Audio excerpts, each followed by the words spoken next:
Most people, when they think of origami, think, you know, my 8-year-old is doing origami. Why are these engineers at BYU working with origami?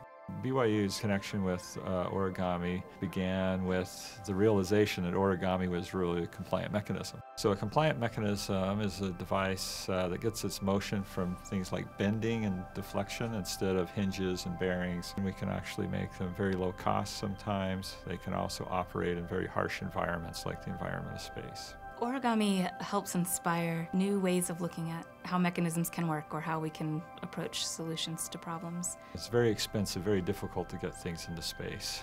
And the nice thing with a lot of origami is you can make it very compact for launch, and then as you get into space, you can deploy and be very large.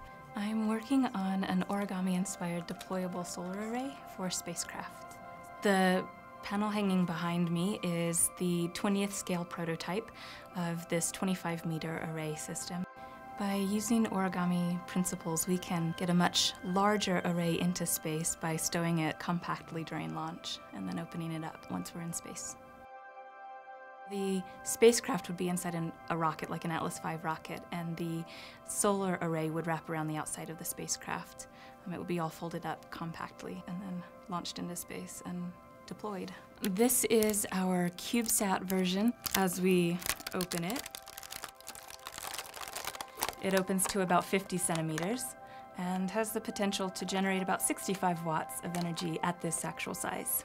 CubeSats are kind of the new novel way of getting things into space quickly because they're small, they don't cost a lot, and you can throw them on with any rocket that's going into space. In addition to working with people like the National Science Foundation, we have projects with NASA Marshall Space Flight Center in Alabama, and also with JPL. These are the same people that do the Mars rover and other things. We are doing origami inspired mechanisms, the expanding solar array. We're involved with the collaborator Robert Lang, who is a world-renowned expert in origami.